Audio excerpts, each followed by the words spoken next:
So today we're going to be talking about Onslaught and what are the best tanks to actually play in it. Now I am going to start this off by saying this is a competitive mode, as much as, yes, it is not a perfect competitive mode, it is the best that we're getting at the moment. Yes, it needs to be improved, and yes, it does have its flaws. However, it is as close to a balanced competitive mode as we can get. And people that are treating this like a randoms battle are not understanding the point of this game mode. It is 10 times better than ranked. The fact that you actually lose when you lose and win when you win is a good thing. Now, there are people that are going even further and saying that this game mode doesn't provide variety like you get in randoms, and it's not meant to. You are taking this from the completely wrong perspective of the game. There is going to be a meta in every single game, no matter what game you play. In CSGO, you do not see someone running around with a Bison on round 10, for example, right? Everyone has M4s or AKs, maybe an AWP, something like that. You either have the meta weapon, which is the AK, and that's about it on the T side with an AWP maybe, and then you have nobody with a Galil, right? Because it's just worse off. So people that are saying everyone's just playing the best tanks, yes, that's entirely the point. You're meant to play the best of the best, and your skill will then decide who actually wins. Yes, there is RNG. We can't do anything. Like I said, it's not the perfect game mode, but that is the nature of competitive. So please, the next time someone is saying, do not pick an artillery, listen to them. Don't pick it, because it is genuinely putting your team at a disadvantage and ruining the game for your team. Okay, first thing that I'm going to start with is the heavy tanks. The number one most versatile heavy tank in the game at the moment is the AMX M454. This thing is amazing.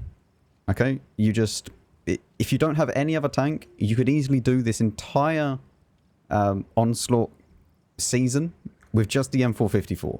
It is amazing how good this thing is. It has decent power to weight and very, very nice top speed, even after the nerf, going at 41. And the gun is just amazing. It's just absolutely insane. 560 alpha, and if you are firing premium, which you don't really have to, but we'll come on to that later with the ammo choices, you do get 300 AP pen, which means that you're roughly around about 310, 320 millimeters of pen, if that was APCR. So this is very, very nice. One thing to consider, though, is that this thing, yes, it is very good. It is not invulnerable. You are still going to get penned on the cheeks up here and up here, as well as the massive cupola at the top and the other one that isn't so big on the right hand side here as well.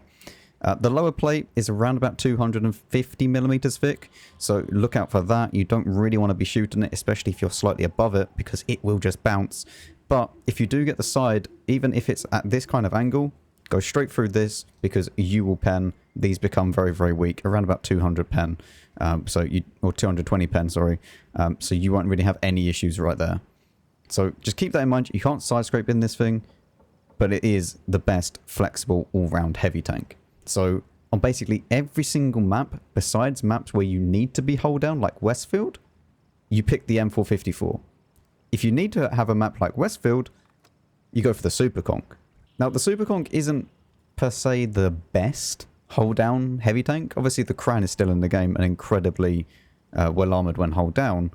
However, the S-Conk has DPM, the S-Conk has better rounds, to be honest, and the Kran, as soon as it goes on reload, if someone pushes you, you die. The S-Conk doesn't have this issue because it's got a 6.6 second reload. Yes, we are, using bounty and directives and whatnot, but that is going to absolutely wreck anything that tries to come through onto you.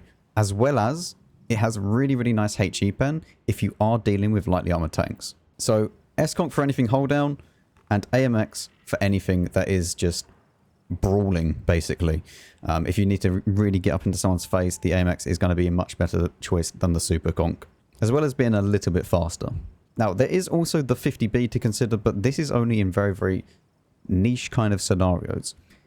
If you're on cliff, taking 1 or 2 50Bs is actually pretty good, especially if you can snipe the middle, like I showed in my last video when we were walking through Onslaught and showing what it was like. Or you can actually go all the way to the donut where they actually come in from and start clipping people as they go up. And if you have 2 of them, you can easily just wipe out 1 or 2 tanks, especially if you go for tracking shots, and not have any issues in return. So 50Bs are super powerful if they are used correctly and on certain maps. They are the main 3 that I would pick. You can pick a VZ55, but realistically, the S-Conk does everything that a VZ can do, and the AMX just does anything that those 2 can do even better. So not really much point of picking a VZ unless it's your only tank. The same thing goes for the E100. The E100, you can really start to brawl well in it, but it's just too slow. In games like on Pilsen, you can kind of get away with it, but most of the time, it's just better to pick an AMX because the AMX has better alpha and it's just got basically the same reload. Now, onto the medium tanks. Now, the main 2 medium tanks are going to be the CIS-63 and the STB-1. I wouldn't really recommend you pick anything else. Like, the problem is that if you pick, say, a 430U, why would you pick a 430U when you could pick an AMX? That's the thing. You could go with 7 AMXs on an entire team. There is no limit to, oh, we have too many heavy tanks. No, there's none of that. Right? It's very, very weird that you're comparing a 430U to a heavy tank, but that is what it's more closer to. Like, you know what I mean? The exact same thing goes for like a Leo. The Leo, yes, it is a very, very good sniper, and yes, I do love it. The Leo, its main thing is its speed and mobility, and also the sniping. The sniping most of the time is pretty useless when the CS-63 exists, because the CS-63, the main job of that is to go and get to the strikes early on, grab the strikes, and then back off out of there so that you have the strike ready for your team. And yeah, you can do it with a Leo, but you also get shot at, and every single shot is going to pen you. So is it really worth it? The CS-63 is going to be a much better choice for a medium tank over pretty much anything. There is the Batchat, but again, that's very, very niche kind of scenarios, and the 50B is just better. So I wouldn't bother with any other medium tank, especially like, again, TVP. Why would you pick a TVP when you could go with a 50B? You see what I'm going through? Like, it's not really worth it. And the Progetto is just... I don't know why I see so many Progettos. Genuinely. Like... This isn't good, okay? Like, I'm sorry, but this is meant to be a competitive mode, as I've said. And if you're not playing the best tank, you are kind of just making your team lose. Like, do not pick Progettos. If the Progetto is the only tank, play for your wins, sure, but... Man, like... The problem with the Progetto is that as soon as you're completely done your clip, you will just die to an S-Conk. You will die to an S-Conk, you'll die to an AMX, you'll die to pretty much everything. I mean, you especially died to a CS-63. But the CS-63 will just rip the Progetto apart. So, yes, the CS-63 is the best along with the STB. The STB, although it doesn't have great armor, it is good enough most of the time. And it is fast enough to get around the map to where you want to be. So you could have one CS, for example, and one STB. And together you can go for the strikes, you let the CS go for the strike, and then you have the SDB covering you because it does have a lot of DPM. So keep this in mind because, especially on maps like Sand River, the SDB could be really, really powerful, especially if you go with another one to get the strike, and then straight away you can start farming people in the middle of the map. So very, very useful. And for TDs, I mean, there are only really 2.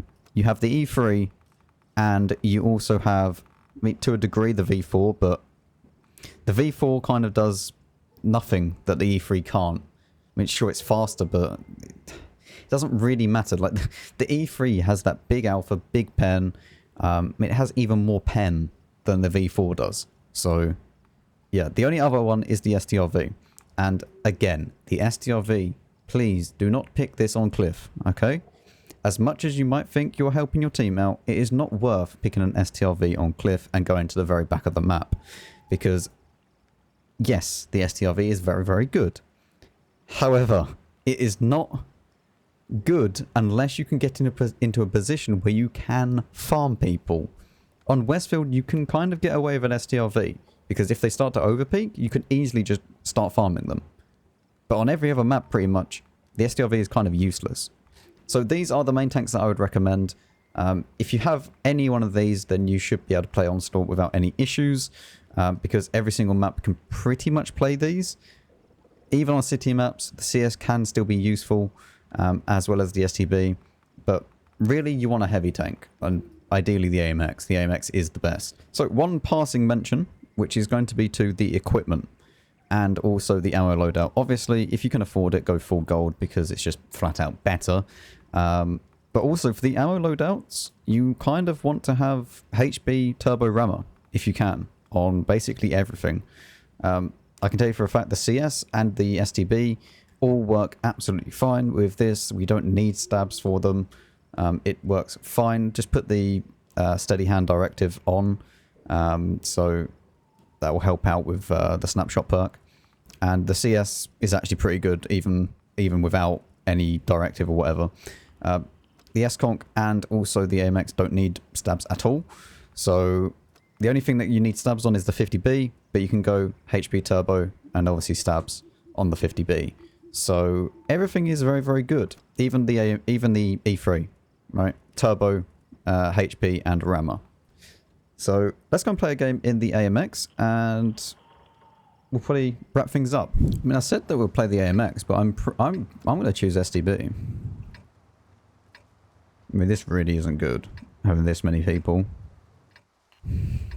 Okay, now we actually have some others. I've pinged the thing, so hopefully people will go there. I kind of want to see us. I will get strike.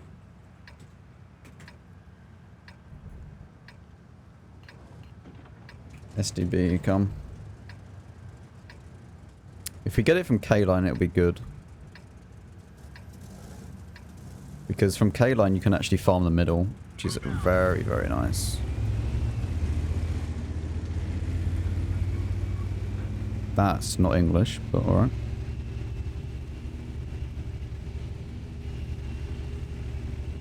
No. I mean, I did ping the right one, but sure.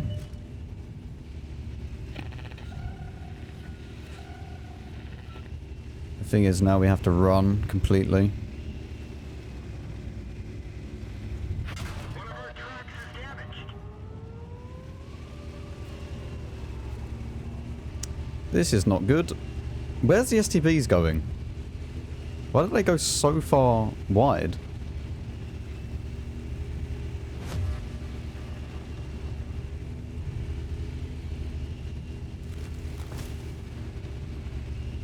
Okay, well, the problem is now that we have to go over this side, otherwise we're just going to get nothing out of this game.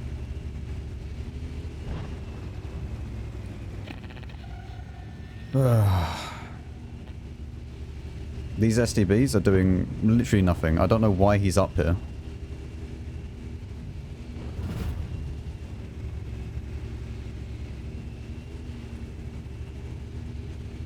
I mean, I have a plan to go all the way around. But these two STBs are, interesting. Where are they going?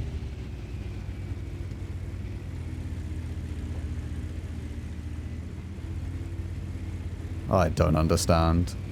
Where are they going? There isn't a cap over there.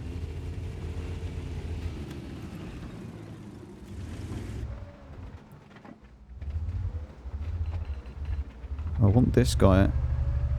Of course this guy now goes down. Oh, this is lost.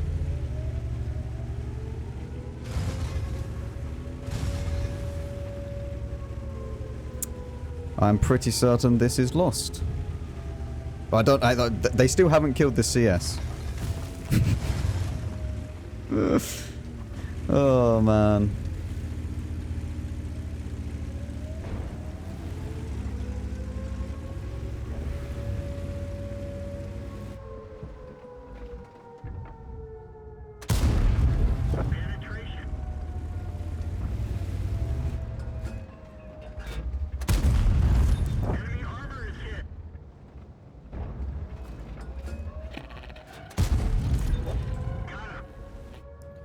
Hello.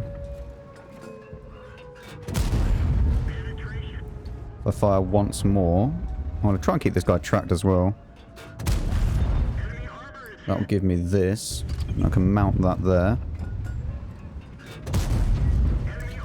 Very good.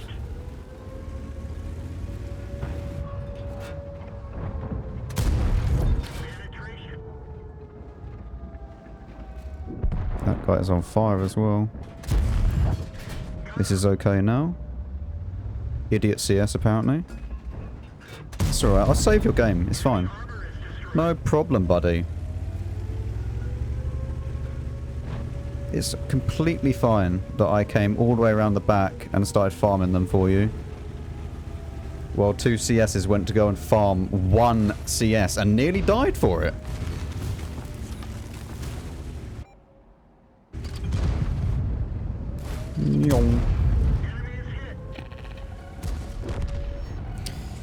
Anyway. I mean, I'm clearly the idiot there, right? Mm-hmm. So, yeah, there you go. Well, I thought it was going to be a AMX game, but it ended up being a CS game, so there you go. Like, it's pointless me going into try and fight the CS at the start and going for the strike, because I have no one with me. Like, it's just going to go into a 1v1 duel, and anyone else that comes with that CS, I end up dying. Right? So you have to go all the way around. And sometimes going all the way around is actually useful. Unlike what the STB's done. I don't know what they were doing, to be quite honest with you. I mean, it worked out okay in the end, so whatever. So yeah, that is going to be it. Thank you very much for watching. Hopefully you learned something. Hopefully this was useful to you. And let me know down in the comments down below about how I'm completely wrong. See you in the next one.